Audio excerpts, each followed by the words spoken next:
Buenas, hoy vamos a meternos de lleno en el reinado de Alfonso XIII, un periodo, ojo, de una agitación tremenda en España, que terminó nada más y nada menos que con la monarquía por los suelos. Y esa es la pregunta del millón, claro. ¿Cómo es posible? Bueno, la respuesta no está en un solo día, ni en un solo error. Fue más bien como una gotera constante, una suma de muchísimas crisis que, poquito a poco, fueron desgastando el sistema hasta que, ¡pum!, se vino abajo. Vale, para situarnos, es fundamental entender qué se encontró Alfonso XIII al llegar al trono en 1902. Porque vamos, no heredó un paraíso, heredó un país que era un auténtico campo de minas. Inestabilidad política, conflictos sociales por todas partes, la cuestión religiosa, los nacionalismos. Cada uno de estos puntos que vemos aquí era literalmente una bomba de relojería a punto de estallar. Y vaya si estallaron.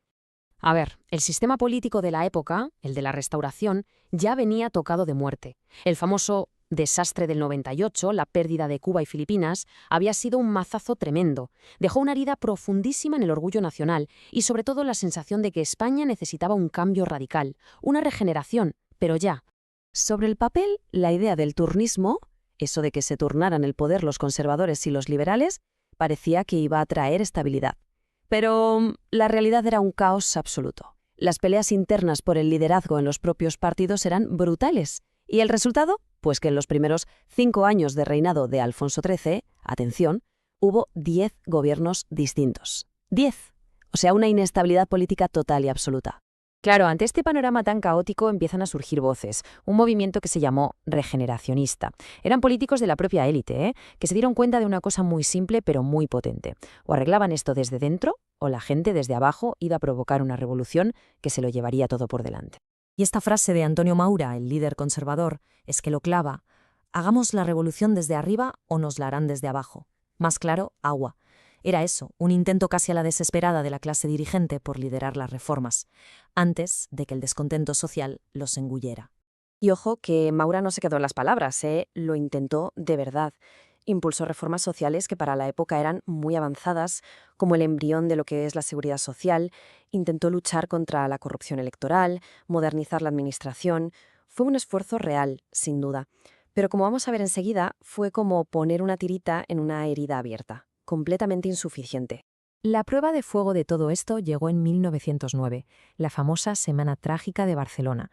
Todo estalla por una protesta contra la guerra de Marruecos, contra el envío de soldados. Pero aquello fue solo la chispa. Lo que ardió fue todo el descontento acumulado durante años, un odio visceral contra el ejército, contra la Iglesia, contra el Estado.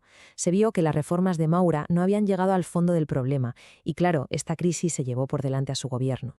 Damos un salto a un año que es sencillamente crucial, 1917. Aquí se juntó todo. Por un lado, el impacto económico de la Primera Guerra Mundial, donde España, recordemos, era neutral, y por otro, todos los problemas que ya veníamos arrastrando. El resultado, una tormenta perfecta, una crisis que atacó al sistema por 3 flancos a la vez. A ver, como España no entró en la guerra, sus fábricas se pusieron a producir a todo trapo para vender a los países que sí estaban luchando. Los empresarios españoles hicieron un negocio redondo, vamos. Las exportaciones, como se ve aquí, se dispararon. Desde fuera podía parecer que España estaba en plena bonanza económica. Pero, y este es el pero más importante de todos, todo ese negocio para unos pocos tuvo una consecuencia terrible para la mayoría.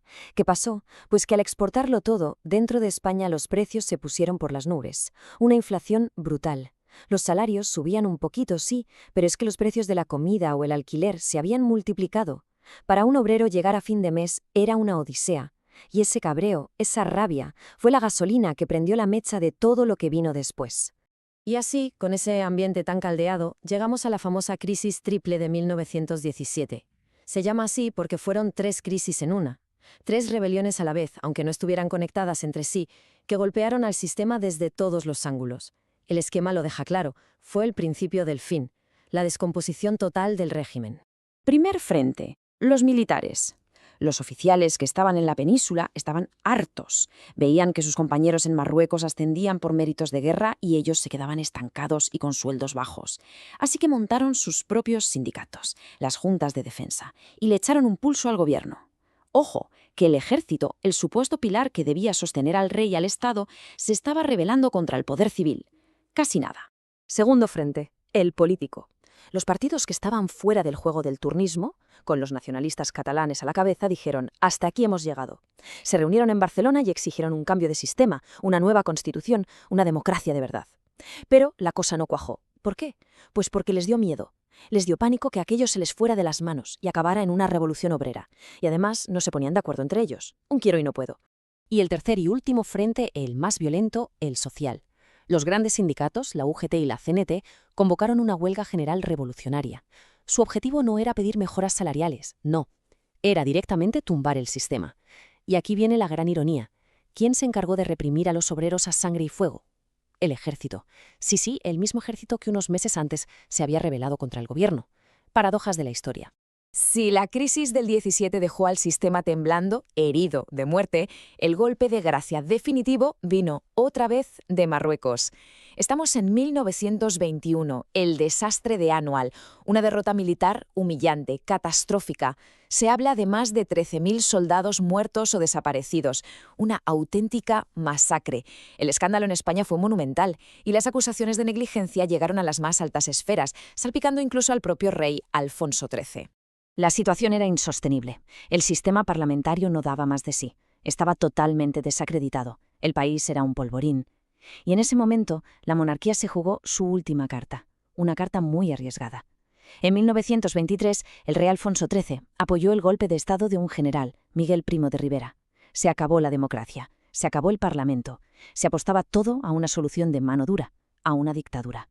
Esta dictadura se vendió como una especie de pausa necesaria, un cirujano de hierro para operar los males del país y luego, supuestamente, volver a la normalidad. Se suspendió la Constitución, se cerró el Parlamento, se impuso la censura.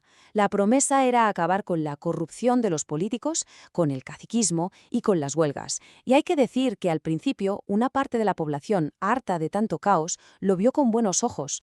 Y si hay que hablar de un éxito de la dictadura, ese fue sin duda acabar por fin con la pesadilla de Marruecos. El desembarco de Alhucemas en 1925, una operación militar conjunta con Francia, fue una victoria rotunda. Solucionó un problema que llevaba décadas costando miles de vidas y una cantidad ingente de dinero. Esto, claro, le dio a Primo de Rivera una popularidad enorme. Pero una cosa es ganar una batalla y otra muy distinta, construir un país. Y ahí es donde la dictadura fracasó estrepitosamente. Fue incapaz de crear un sistema político nuevo que la sustituyera. Además, se fue ganando enemigos por todas partes. Los intelectuales, los estudiantes, los nacionalistas catalanes. Y al final perdió hasta el apoyo del propio ejército. Y lo más grave de todo, al haber apoyado el golpe, el rey había atado su propio destino al del dictador. Si Primo de Rivera caía, el rey caería con él. Y finalmente, el dictador cayó. Primo de Rivera dimite en 1930. Y el rey, entonces, intenta hacer como si no hubiera pasado nada. Pretende volver al sistema de antes, a la Constitución, como si se pudiera rebobinar la historia. Pero era imposible. 7 años de dictadura habían cambiado el país para siempre. Ya no había vuelta atrás. Mientras tanto, toda la oposición, desde republicanos a socialistas y nacionalistas, se había unido. Firmaron el Pacto de San Sebastián con un único objetivo: traer la República. El intento del rey de una transición suave, que la gente con mucha sorna llamó la dicta blanda, fue un fracaso total. Y en ese contexto, al gobierno no se le ocurre otra cosa que convocar unas elecciones. Unas simples elecciones municipales que, sin que nadie lo esperara, se convirtieron en el juicio final a la monarquía. El veredicto de las urnas fue demoledor para el rey.